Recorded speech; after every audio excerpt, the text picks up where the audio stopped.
नमस्कार, न्यूज़ के खास कार्यक्रम बीजेपी के योद्धा में आपका स्वागत है। मैं हूं देवेंद्र कुशवाहा। जैसा कि आप जानते हैं कि बीजेपी ने 2024 लोकसभा चुनाव के लिए अपने कुछ योद्धाओं को चुनाव मैदान में उतार दिया है। कुल अगर जो देखा जाए 543 लोकसभा सीटों के लिए, तो इसमें से 195 सीटों के लिए उन्होंने अपने अपने योद्धा चुनाव मैदान में उतार दिए हैं। इसमें से अगर जो देखा जाए उत्तर प्रदेश की बात करें तो 80 लोकसभा की सीटें हैं और 80 लोकसभा की सीटों में से 51 सीटों पर इन्होंने अपने प्रत्याशी घोषित कर दिए हैं, जिसमें से वाराणसी से प्रधानमंत्री नरेंद्र मोदी जहां से सांसद हैं, एक बार पुनः चुनाव लड़ेंगे 2024 में भी, और राजनाथ सिंह को लखनऊ से टिकट दिया गया है। लखनऊ लोकसभा सीट से यहां से भी वो सांसद हैं, यानी कि पुनः दोनों दिग्गजों को रिपीट किया गया है। आज हम इन दोनों सीटों के बारे में, इन योद्धाओं के बारे में आज हम चर्चा करेंगे, इनके राजनीतिक सफर के बारे में, और साथ ही साथ वहां के गणित के हिसाब किताब, यानी कि 2019 लोकसभा सीट में किसको कितने प्रतिशत वोट मिले थे, ये भी हम आज इसका हिसाब किताब लगाएंगे। और इनमें कितनी विधानसभाएं आती हैं इस लोकसभा में, यह भी हम आपको बताएंगे। वहां पर किसकी कौन कौन से पार्टी के जो प्रत्याशी हैं वो विजयी हुए थे, यानी कि कौन कौन सी पार्टियां जीत दर्ज की थी विधानसभा चुनाव 2022 में, इसको भी हम आपको बताएंगे। साथ ही साथ तमाम बातों पर हम गौर करेंगे। हमारे साथ एक्सपर्ट भी जुड़ेंगे और हमारे संवाददाता भी रहेंगे। तो हम शुरू करते हैं राजधानी से, राजधानी लखनऊ से, जहां पर राजनाथ सिंह चुनाव मैदान में हैं।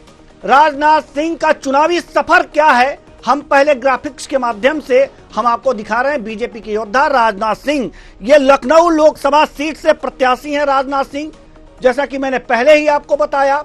अब 1964 से राजनीति में इन्होंने कदम रखा था, 1964 से 24 है ये।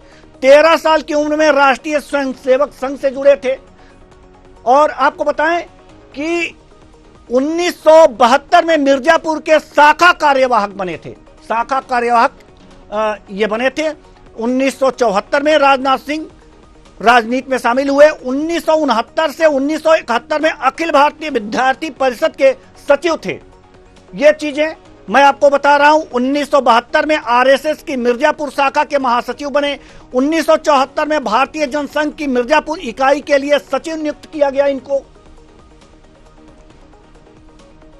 1975 में राजनाथ सिंह को जनसंघ का जिलाध्यक्ष बनाया गया। 1977 में इन्हें मिर्जापुर से विधानसभा का सदस्य चुना गया। मिर्जापुर से 1977 में लोकसभा सीट पर राजनाथ सिंह को तीसरी बार यह मौका मिला है। 2014-2019 में चुनाव लड़कर देश के संसद में गए थे और वर्तमान समय में केंद्रीय रक्षा मंत्री का कार्यभार संभाल रहे हैं। तो ये चीजें हैं राजनाथ सिंह का सियासी सफर। अब हम 2019 लोकसभा चुनाव में किस पार्टी को कितने प्रतिशत मत प्राप्त हुए और कौन कौन से प्रत्याशी थे उस समय, हम उसको दिखाएंगे ग्राफ के माध्यम से। ये आप देखिए, लोकसभा क्षेत्र लखनऊ बीजेपी को 56.70, सपा को 25.59 और कांग्रेस को 16.12% वोट मिले थे। ये परसेंटेज है 2019 लोकसभा चुनाव के प्रतिशत हम आपको बता रहे हैं यहां पर ग्राफिक्स के माध्यम से। ये लखनऊ लोकसभा सीट, यहां पर राजनाथ सिंह, पूनम सिन्हा जो कि शत्रुघ्न सिन्हा की पत्नी थी, ये सपा से चुनाव लड़ रही थी, और कांग्रेस से आचार्य प्रमोद कृष्णम जो है चुनाव मैदान में थे। तो ये प्रत्याशी आपको यहां हम चाहेंगे कि इसको फुल स्क्रीन एक बार हमारे दर्शकों को दिखा दिया जाए कि राजनाथ सिंह, पूनम सिन्हा, आचार्य प्रमोद कृष्णन ये प्रत्याशी थे। राजनाथ सिंह 56.70% वोट के साथ विजयी हुए थे। सपा दूसरे नंबर पर थी और तीसरे नंबर पर कांग्रेस थी। अब ये चीजें हैं। अब इनको ये जो वोट प्रतिशत है, इसमें किसको कितनी वृद्धि हुई थी, ये भी हम इंक्रीज 2019 का हम बता दें आपको। ग्राफिक्स के माध्यम से हम चाहेंगे कि लोकसभा क्षेत्र लोकसभा क्षेत्र लखनऊ की स्थिति हम बता दें और कितना इंक्रीज हुआ था बीजेपी का यहां पर लखनऊ में। अगर जो प्लस 2.43% वोटों में वृद्धि हुई थी 2019 लोकसभा चुनाव में, सपा को 20.10 और कांग्रेस को 20.10, यानी कि इस लोकसभा चुनाव में परसेंटेज बढ़े थे। लेकिन अगर जो देखा जाए तो 18% ज्यादा बढ़े थे इन विपक्षी पार्टियों के मत, लेकिन 2% बीजेपी के वोट बढ़े थे। लेकिन अगर जो कुल देखा जाए तो हम चाहेंगे कि आप दिखाइए कि इससे पहले वाले ग्राफिक्स इससे जो 2% ये बढ़े हैं, ये प्रतिशत ही इसको 56% पर ले जा करके खड़ा कर देता है। यानी कि ये 56.70% वोट मिले थे बीजेपी को। फिर भी 2% की वृद्धि बहुत बड़ी वृद्धि होती है, 2% की वृद्धि बहुत बड़ी वृद्धि होती है। सपा दूसरे नंबर पर और कांग्रेस तीसरे नंबर पर। ये है यहाँ का 2019 का रिजल्ट जो हम आपको ग्राफिक्स के माध्यम से यहां दिखाए हैं। अब हम आगे बढ़ेंगे और हम चाहेंगे कि अगर जो हमारे संवाददाता जुड़े हो या फिर राजनीतिक विश्लेषक हमारे साथ आलोक सोती जी जुड़ चुके हैं। बहुत बहुत स्वागत है आपका हमारे इस कार्यक्रम में। आलोक सोती जी बहुत बहुत धन्यवाद जी। आलोक सोती जी, ये लखनऊ लोकसभा की बात हम कर रहे हैं, उत्तर प्रदेश की राजधानी लखनऊ, जहां पर राजनाथ सिंह चुनाव मैदान में एक बार फिर हैं। पिछली बार 56.70% वोट पाकर ये विजयी हुए थे। क्या लगता है, पहले तो हम वहां के इस समय के समीकरण जानने चाहेंगे, क्योंकि देखिए सपा से पूनम सिन्हा थी जो शत्रुघ्न सिन्हा की पत्नी थी, वो लड़ रही थी, और आचार्य प्रमोद कृष्णम वहां से चुनाव कांग्रेस से लड़ रहे थे। दोनों को मात देकर एक बार फिर जो है राजनाथ सिंह चुनाव जीते थे। इस समय के समीकरण क्या कहते हैं? देखिए, बीजेपी का हमेशा लखनऊ गढ़ रहा है और उनके प्रत्याशी हमेशा जीतते हुए आए हैं। लेकिन जिस तरीके से आपने देखा कि सपा और कांग्रेस को जिस तरीके से उनको वोट मिले हैं और उसमें एक अच्छा इजाफा हुआ, उसका मुख्य कारण था कि पूनम सिन्हा जी कायस्थ जाति से आती हैं और लखनऊ के अंदर करीब 5.5 लाख वोट कायस्थों के हैं। ऐसे में उनको काफी वोट वहां के मिले हैं और जो परंपरागत वोट था सपा का, जो मुस्लिम वोट था, वो भी उनको मिला है। थोड़ा सा ओबीसी का भी वोट उनको मिला था, लेकिन प्रमोद कृष्णन साहब को भी काफी अच्छे वोट मिले थे। इसका मतलब है कि लखनऊ शहर के अंदर कांग्रेस की स्थिति सही बनी है। अब की बार देखने वाली बात यह है कि गठबंधन में, इंडिया गठबंधन में ये सीट गई है, यानी सपा और कांग्रेस दोनों मिलकर रह लेंगे। जो समाचार आ रहे थे कि लखनऊ में एक सपा के कैंडिडेट का भी उन्होंने घोषणा कर दी है। हालांकि वो कई बार के विधायक रहे हैं और उनका गिनेस बुक में रिकॉर्ड भी है कि सबसे ज्यादा उन्होंने जो है प्रदर्शन किए हैं।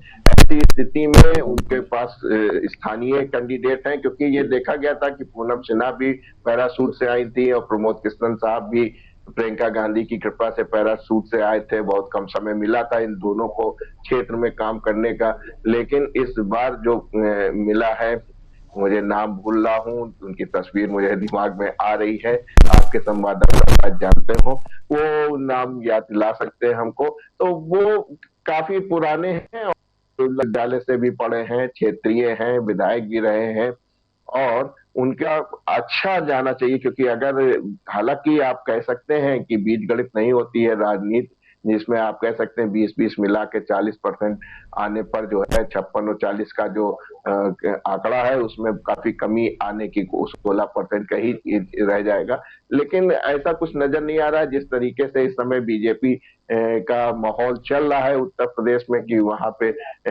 टिकट मिलने का मतलब है कि जीत की गारंटी है। तो विशेषकर लखनऊ में, चूंकि रक्षा मंत्री है, पूर्व के मुख्यमंत्री भी रह चुके हैं राजनाथ जी, काफी समय और उनका जो परिवार है वो राजनीति में लगा रहता है, काफी समय उन्होंने बिताते हैं। और काफी उत्तर लखनऊ के विकास के लिए उन्होंने काफी काम किया, और विशेषकर उत्तर प्रदेश के लिए, क्योंकि आपने देखा जिस तरीके का एक डिफेंस कॉरिडोर जो निर्मला जी ने अपना चेन्नई में बनाया था, वैसे ही राजनाथ जी जब रक्षा मंत्री बने तो उन्होंने एक डिफेंस बड़ा कॉरिडोर जो है बुंदेलखंड में बना के उत्तर प्रदेश में काफी अच्छी एक आर्थिक स्थिति को बढ़ाया है। जिस तरीके से आप देख रहे हैं कि आज जो है मिसाइल्स जो है आपकी ब्रह्मोस मिसाइल्स का भी उत्पादन की स्थिति में आ गया है उत्तर प्रदेश में, और जिसके पास आप देख रहे हैं कि विदेशों से भी ऑर्डर आ रहे हैं। तो कुल मिला के एक अच्छी छवि है, ईमानदार छवि है, कर्ताओं से मिलते हैं, बहुत कुशलता से मिलते हैं, और साथ में आपने देखा कि जितने कार्य किए हैं उन्होंने, और विशेषकर एक आप कह सकते हैं कि सेकंड रिंग रोड का जो निर्माण था 110 किलोमीटर का, वो भी लगभग पूरा हो चुका है। हालांकि थोड़ा सा विलंब हो गया है, लेकिन उसके बावजूद भी उन्होंने राजधानी लखनऊ के लिए बहुत काम किए। जो सड़कें हैं उनका निर्माण कराना, बाईपास बनवाना, पुल बनवाना, फ्लाईओवर्स बनवाना। जी, आप लखनऊ के ही हैं इसलिए काफी बारीकी से जानते हैं इसको। बिल्कुल बिल्कुल, ये अच्छी बातें हैं। हम आ रहे हैं आपके पास, हमारे संवाददाता प्रशांत राव जी, हमारे संवाददाता प्रशांत राव भी इस समय हमारे साथ जुड़े हुए हैं। प्रशांत राव, आप तक मेरी आवाज पहुंच रही है? जी प्रशांत राव, आप मुझे सुन पा रहे हैं? जी प्रशांत राव, जैसा कि अब बीजेपी ने लखनऊ से अपने उम्मीदवार की घोषणा कर दी, और पिछले चुनाव में भी राजनाथ सिंह यहां से विजयी रहे थे लखनऊ लोकसभा सीट से। क्या लगता है कि आपको कि इस बार जो कांग्रेस और सपा का जो गठबंधन वहां पर हुआ है, इंडी गठबंधन का, इसका असर कुछ देखने को मिल सकता है? क्योंकि जो प्रतिशत हैं, आप ग्राफ के माध्यम से आप देख सकते हैं कि अगर जो सपा और कांग्रेस का जो वोट प्रतिशत है, अगर जो मिलता है और वोट आपस में ये हो जाते हैं, ट्रांसफर हो जाते हैं, तो क्या राजनाथ सिंह के लिए मुश्किलें बढ़ सकती हैं? क्योंकि 20-20% वोट 2019 में आगे आए हैं।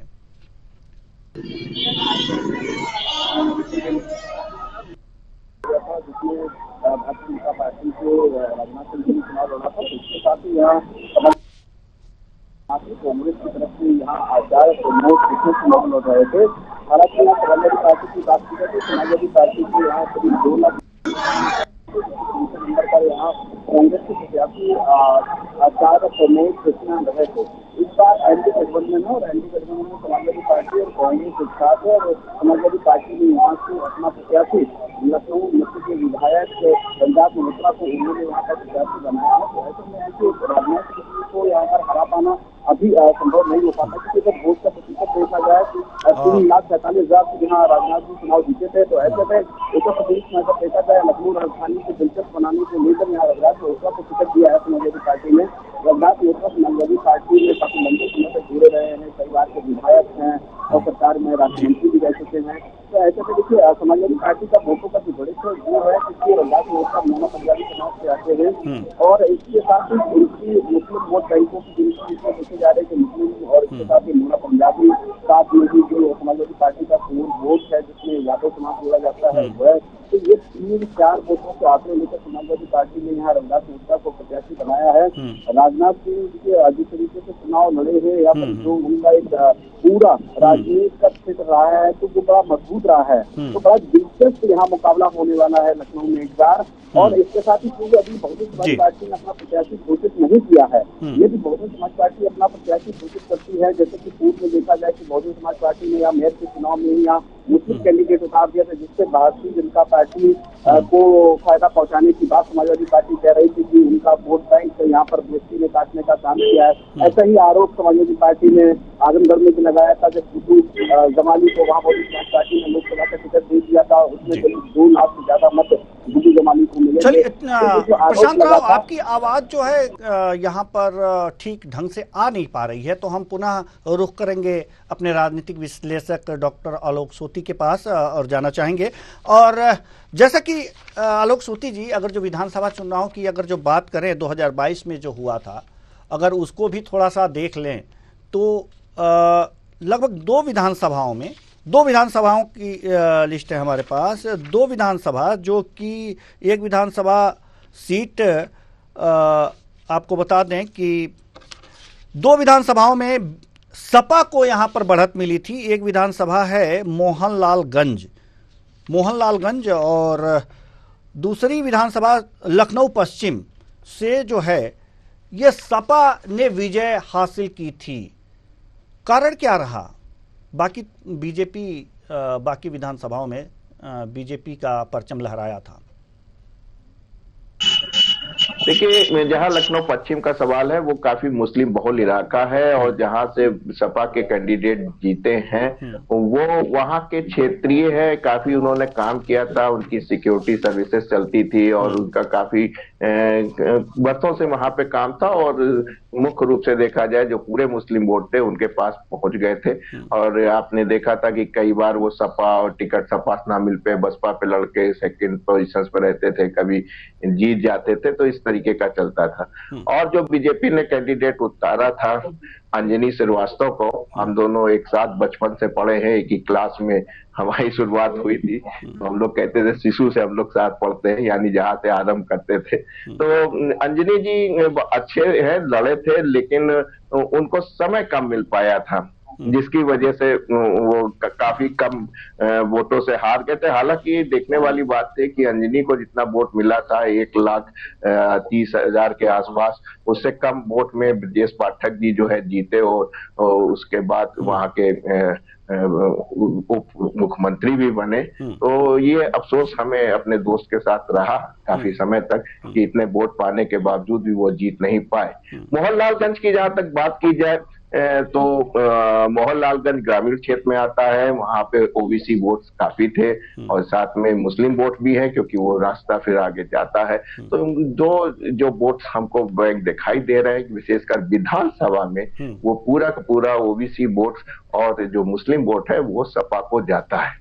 लेकिन जब आप लोकसभा की बात करते हैं, ऐसे स्थिति में हमने देखा है कि बहुत सा ओबीसी वोट्स जो है वो ट्रांसफर हो जाता है इस समय बीजेपी को। ये एडिशनल बेनिफिट्स मिल रहा है। इसके अलावा भी अगर आप चुनावी आंकड़ों की विवेचना करेंगे तो जितना भी मायावती जी का जो दलित वोट है वो कम हुआ है, वो सीधा सीधा ट्रांसफर हो रहा है बीजेपी को, ना कि कांग्रेस को। तो कुल मिला के जो बीजेपी है, जो केवल अग्रणी वोट की बोला जाता था, लेकिन उसको धीरे धीरे ओबीसी लोकसभा में विशेषकर ओबीसी वोट और दलित वोट, एससी एसटी वाला भी वोट ट्रांसफर हो रहा है, जिसका फायदा उसको लोकसभा सीटों में मिलता आ रहा है।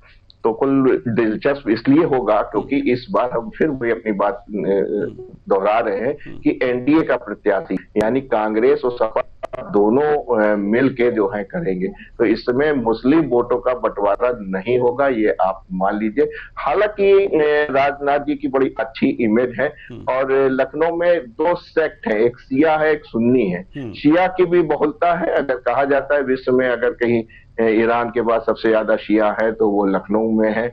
उनके भी लाखों में तादाद है क्योंकि ये नवाबों का शहर है और नवाब जो है शिया समुदाय से थे, तो करीब उनके भी अच्छे खासे वोट हैं। उस पे जब यहाँ से अटल जी चुनाव लड़ते थे तो पूरा शिया वोट उनको मिलता था। उसी की विरासत जो है राजनाथ जी भी है, क्योंकि ये मिर्जापुर से आते हैं लेकिन लखनऊ से चुनाव लड़ते हैं और अब तो खैर स्थानीय ही से है कि इतने 2 बार जीत चुके हैं तो कोई ऐसी बात नहीं है, मुख्यमंत्री भी रहे उत्तर प्रदेश के। तो ऐसे में हमको लगता है जो शिया वोट है अगर उसको ये अपने में मिला ले और कुछ पसपंदा वोट भी अगर इनके पास चला जाता है तो कुछ बेहतर होगा। वरना आप देख रहे हैं कि मुकाबला बड़ा दिलचस्प होगा क्योंकि इस समय एनडीए और सपा का कैंडिडेट होने से लखनऊ में मुस्लिम वोटों की संख्या अधिक होने से ये होगा। क्योंकि आपने देखा जैसा मैंने आपको पूर्व बताया, पूनम सिन्हा काइस से आती हैं, काइस जाति से आती हैं, उन जाति का भी एक यहाँ पे बहुत सी दिलचस्प है, 5 लाख से ज्यादा वोट हैं।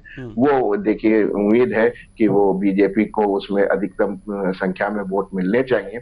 ऐसी स्थिति में हाँ थोड़ा सा मुश्किल होगा, लेकिन मुकाबला जो है बीजेपी के पक्ष, राजनाथ जी के पक्ष में जाता नजर आ रहा है। जी, बीजेपी के पक्ष में जाता हुआ नजर आ रहा है। हम आना चाहेंगे प्रशांत राव के पास। हमारे संवाददाता लखनऊ संवाददाता हमारे साथ जुड़े हुए हैं। प्रशांत राव, जैसा कि अभी ये देखा जा रहा है कि जो इंडी गठबंधन की अभी बात हमारे राजनीतिक विश्लेषक महोदय ने कही कि इंडी गठबंधन अगर यहाँ पर होता है तो सपा के मुस्लिम वोट और ये भी इन्होंने कहा कि कायस्थ वोट जो है ये मुश्किलें खड़ी कर सकते हैं राजनाथ सिंह के लिए। कितनी मुश्किलें हो सकती हैं जातीय समीकरण के हिसाब से? बिल्कुल, देखिए जिस तरीके से मैंने आपको बताया कि जो जात होता है मोना पंजाबी समाज से आते हैं, ऐसा नहीं है। वो तो समाजवादी पार्टी के गणित में है और इसके साथ ही यहाँ मुस्लिम वोटों का खासी नजर तो पहले से समाजवादी पार्टी की रही है। साथ ही साथ यादव गवर्नमेंट और अन्य दलित पर भी समाजवादी पार्टी की लखनऊ लोकसभा क्षेत्र में अच्छी पकड़ है। तो ऐसे में अगर कायस्थ वोटों की बात कर ली जाए या अन्य समाज की बात कर ली जाए तो ये जो है समाजवादी पार्टी को मजबूती दे सकती है।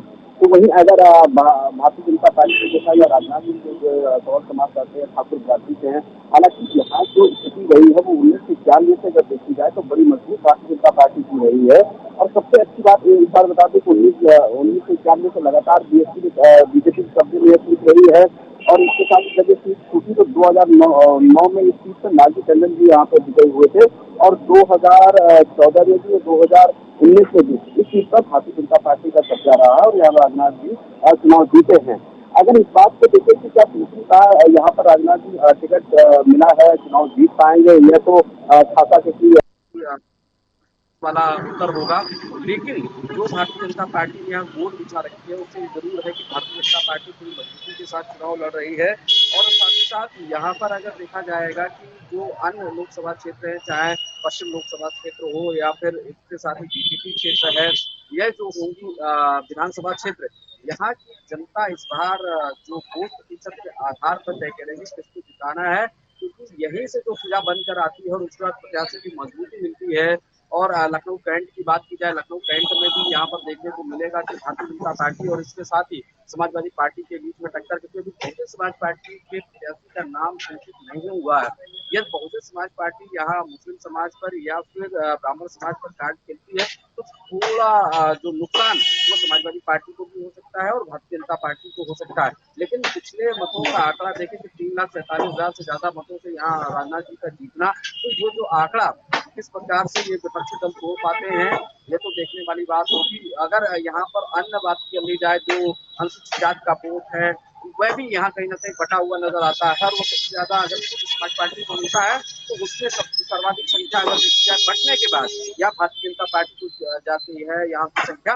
तो अगर यहाँ जीतने के लिए केवल 1 या 2 से भारतीय जनता पार्टी को वोट चाहिए, और वह भी जिस तरीके से यहाँ पासमानदा मुस्लिम समाज की बात चल रही है तो पासमानदा मुस्लिम समाज को लेकर जिस तरीके से यहाँ भारतीय जनता पार्टी ने काम किया है और जो यहाँ विकास कार्यों में सभी धर्मों को लोगों को समेटने का काम भारतीय जनता पार्टी ने किया है, इससे यहाँ पर जो है भारतीय जनता पार्टी की स्थिति काफी मजबूत देखी जा रही है। साथ ही साथ देखा जाए संगठन में या फिर टिकट बंटवारे में यहाँ जो पार्षद का चुनाव हुआ, मेयर का चुनाव हुआ, उसमें भी जी बिल्कुल बिल्कुल प्रशांत, आप सही कह रहे हैं कि अगर इस तरह के जातीय समीकरण को अगर जो ध्यान में रखा जाए तो अब देखना होगा कि कौन सी जातियां कौन सी समीकरण अब सध सकते हैं। बहुत बहुत धन्यवाद प्रशांत हमसे बातचीत करने के लिए। तो कुल मिलाकर के यह देखा जा सकता है कि बीजेपी के जो योद्धा हैं और राजधानी की अगर जहां तक बात करें तो यहाँ राजधानी में लखनऊ लोकसभा सीट से राजनाथ सिंह को बीजेपी ने उतार दिया है। अब यह देखना है कि इंडी गठबंधन की तरफ से कौन आता है। यहाँ पर कायस्थ वोट और मुस्लिम वोट, अगर इंडी गठबंधन कांग्रेस से यहाँ से चुनाव नहीं लड़ती है तो सपा जो है ये सपा किसे उतारती है, कौन सा गणित यहाँ पर आता है और उस गणित का हिसाब किताब और उसकी टक्कर राजनाथ सिंह से कैसे होती है। लेकिन अभी जो भी हवाएं हैं, जो पक्ष है वो बीजेपी के पक्ष में जाता दिख रहा है। अब हम रुख करेंगे उस सीट की जो कि वीवीआईपी कहा जा सकता है, प्रधानमंत्री नरेंद्र मोदी की सीट, उत्तर प्रदेश के वाराणसी लोकसभा सीट, जहां से एक बार फिर प्रधानमंत्री नरेंद्र मोदी चुनाव लड़ने जा रहे हैं। यानी कि मां गंगा ने उन्हें पुनः वहां बुलाया है। तो कुल मिलाकर के अब पहले प्रधानमंत्री नरेंद्र मोदी के राजनीतिक सफर के बारे में थोड़ा सा नजर दौड़ा लेते हैं, उसके बाद से इस पे चर्चा भी करेंगे। तो ये प्रधानमंत्री नरेंद्र मोदी 1971 में औपचारिक रूप से शामिल हुए थे। 6 अप्रैल 1980 को बीजेपी का गठन हुआ और बीजेपी ने धारा 370 की समाप्ति को एजेंडा बनाया। ये थोड़ा सा बीजेपी की तरफ भी रुख कर लेते हैं, क्योंकि इससे संबंधित राम मंदिर समान नागरिक संहिता के मुद्दे को अपना एजेंडा बनाया था। उसी समय इसी एजेंडे में बीजेपी को 1984 में लोकसभा चुनाव में 2 सीटें मिली थी। ये चीजें 1986 में नरेंद्र मोदी बीजेपी में शामिल हुए। अब इनके राजनीतिक सफर के बारे में बता दें, 1988 से 89 में नरेंद्र मोदी को गुजरात भाजपा में महासचिव की जिम्मेदारी दी गई थी। साल 1990 में उन्होंने लाल कृष्ण आडवाणी की रथ यात्रा के दौरान अहम भूमिका निभाई थी, साथ में रहे थे। कई इसमें देखा गया। 1995 में नरेंद्र मोदी को भाजपा का राष्ट्रीय सचिव, 7 अक्टूबर 2001 को उन्होंने गुजरात के मुख्यमंत्री पद की शपथ ली। 2001 में ये गुजरात के मुख्यमंत्री पद की शपथ लेते हैं। नरेंद्र मोदी 12 वर्षों तक गुजरात के मुख्यमंत्री की कुर्सी पर बने रहे और जब आए 2014 में तो पहली बार प्रधानमंत्री पद, यानी कि 2001 में मुख्यमंत्री बने, 2014 में यानी कि 14 वर्षों बाद प्रधानमंत्री, और 2019 में मोदी का जलवा बरकरार रहा और अभी भी 2019 में दूसरी बार प्रधानमंत्री बने और अभी भी जलवा तो बरकरार दिख ही रहा है। लेकिन चुनाव के बाद देखते हैं कि क्या स्थितियां आती हैं 2019 के। अब यहां पर जो परिणाम रहे हैं, किसको, किन पार्टियों को कितने मत मिले हैं, आइए उसको दिखाते हैं ग्राफ के माध्यम से। ये ग्राफ के माध्यम से हम आपको दिखा रहे हैं जातिगत समीकरण। ये जातिगत समीकरण, हम कुर्मी जाति के वोटर्स करीब 2 लाख हैं। यहाँ के जातीय समीकरण पर नजर डालते हैं, बाद में ग्राफ देखेंगे। कुर्मी जाति के वोटर लगभग 2 लाख, वैश्य वोटर करीब 2 लाख हैं, माफ कीजिएगा। भूमिहार वोटर करीब 1.50 लाख हैं, 1,50,000 हैं। ज्यादा वोटर्स ये 1 लाख हैं। ये जातिगत समीकरण है यहाँ पर। लेकिन प्रधानमंत्री नरेंद्र मोदी के आगे ये सारे समीकरण फेल हो जाते हैं। अनुसूचित जाति के मतदाता 1 लाख हैं। अब आइए आपको 2019 लोकसभा चुनाव के प्रतिशत, किन पार्टियों को कितने वोट मिले थे, ये हम आपको दिखाते हैं। बीजेपी को 63.6%, सपा दूसरे नंबर पर 18.40% और कांग्रेस 14.38%। एक बार फिर देखिए, बीजेपी पहले नंबर पर, दूसरे पर सपा और कांग्रेस जो है वो तीसरे नंबर पर 14.38%। नरेंद्र मोदी, सुनील यादव, अजय राय, ये जो बगल में ये नाम लिखे हैं प्रत्याशियों के नाम हैं। आपको देखिए, नरेंद्र मोदी यहाँ पर जो प्रधानमंत्री हैं वो बीजेपी से, सुनील यादव जो है सपा से और अजय राय जो है यहाँ पर कांग्रेस से चुनाव लड़े थे। अब ये जो प्रतिशत, कितने प्रतिशत इंक्रीज हुआ था किस पार्टी में, यानी कि बीजेपी, अब इंक्रीज हम दिखा रहे हैं। ये 2019 लोकसभा चुनाव में बीजेपी को 7.2%, सपा को यहां पर 14.01% और कांग्रेस को 7.04%। यानी कि बीजेपी और कांग्रेस की जहां तक बात है, मत प्रतिशत की बात है, ये लगभग बराबर बने हैं। लेकिन सपा यहां पर तेजी दिखाई है। अब हम अपने राजनीतिक विश्लेषक के पास जाना चाहेंगे और जानना चाहेंगे, सवाल और जवाब लेना चाहेंगे। यह आपने देख लिया, नरेंद्र मोदी, सुनील यादव और अजय राय यहाँ पर प्रत्याशी थे। हमारे संवाददाता नन्हे सिंह भी हमारे साथ जुड़ चुके हैं और राजनीतिक विश्लेषक डॉक्टर आलोक सोती भी हमारे साथ हैं। हम सबसे पहले अब थोड़ा रुख कर लें अपने संवाददाता के पास, उसके बाद डॉक्टर साहब हम आपके पास आते हैं। नन्हे सिंह, हम आपसे जानना चाहेंगे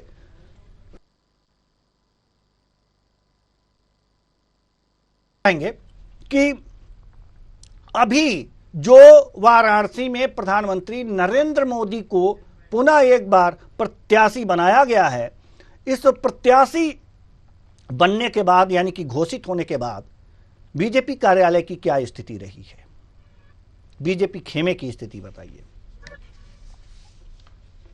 नन्हे सिंह जी देवेंद्र जी, हम बात करें प्रधानमंत्री की, एक वो शख्सियत है जो भारत में पहली बार वाराणसी 2014 में उन्होंने जिस तरह से चुनाव पहली बार लड़ा था, चुनाव में कहा था माँ गंगा ने मुझे बुलाया है, कई करोड़ की हजारों करोड़ परियोजनाओं का शिलान्यास किया। आज वो बनारस नहीं रहा, हजारों लाखों में संख्या में जो श्रद्धालु काशी विश्वनाथ आदि थे, कोई जाति संस्करण भी नहीं काम कर सकता है। वहाँ प्रधानमंत्री और काशी विश्वनाथ का ही जो है वह आध्यात्मिक नगरी के नाम पे लोग वोट देते हैं।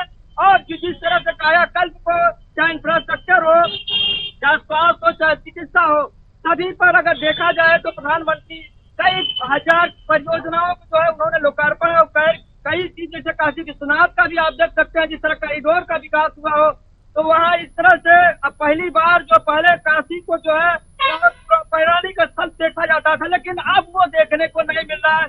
काशी जो है ये बनारस का, भारत का एक बहुत बड़ा पर्यटक स्थल कह सकते हैं। और भारत की काशी विश्वनाथ जिस तरह से वहाँ का लोकार्पण और कई कार्यों का जो है शिलान्यास किया गया है, वहाँ जो है ध्रुवीकरण, वहाँ सिर्फ धार्मिक धर्म पे ही वोट पड़ता है और ज्यादातर वहाँ प्रधानमंत्री कार्यों को भी काफी सराहा गया है। वो भी स्थिति नहीं रह गई जो पहले जैसा थी।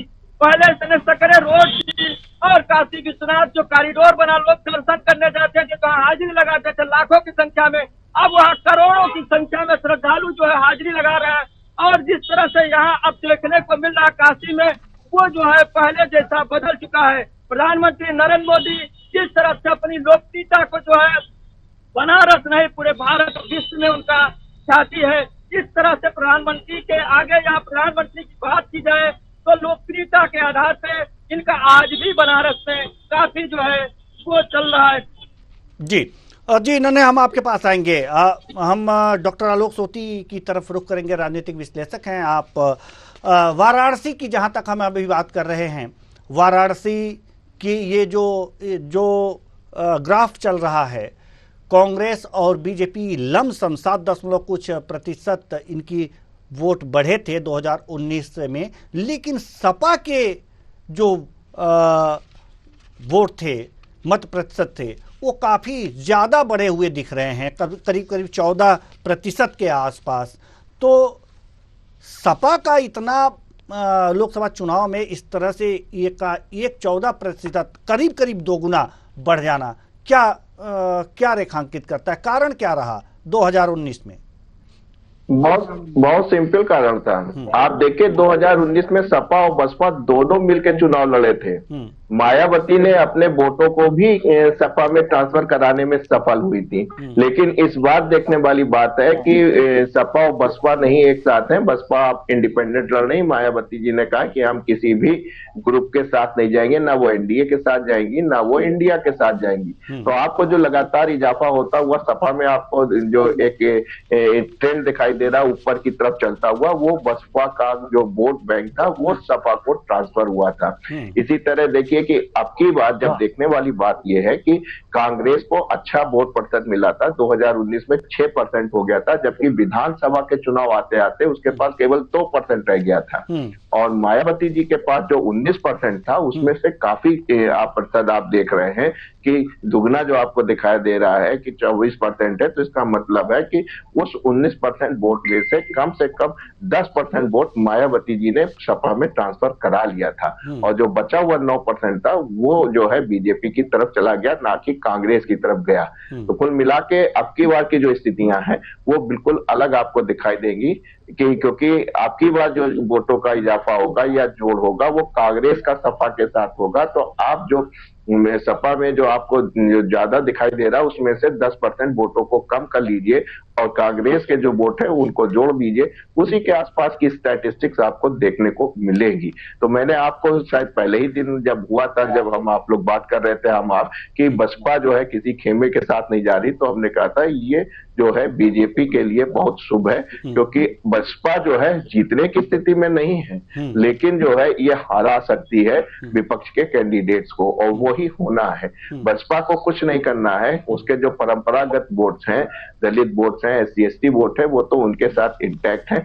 केवल उनको जो मुस्लिम बहुल क्षेत्र है उसमें अगर वो एक अच्छा मुस्लिम कैंडिडेट ढूंढ के ला सकती है, जैसा कि एक उदाहरण आपने आजमगढ़ में बाई इलेक्शन में गुड्डू जमाली का देखा था, वो वोट्स जो हैं वो इनके लिए, विपक्ष के लिए, इंडिया गठबंधन के लिए काफी भारी पड़ सकते हैं। आपने देखा कि जिस तरीके से वोटों की राजनीति है यहाँ पे, जो धर्म के आधार पे चलती है और जाति के आधार पे जो चलती है उत्तर प्रदेश में, उसका ही सारा खेल और आंकड़ा है। रही बात विकास की और छोटे, देखिए जितने भी बड़े नेता होते हैं, मैंने तो श्रीमती इंदिरा गांधी जी को भी देखा रायबरेली में, जिस तरीके से प्रधानमंत्री होते हुए उन्होंने विकास किया। हमने राजीव गांधी जी को देखा कि अमेठी में जिस तरीके से प्रधानमंत्री होते बड़ी बड़ी परियोजनाओं को वो लाते थे और उनका कार्यान्वयन होता था।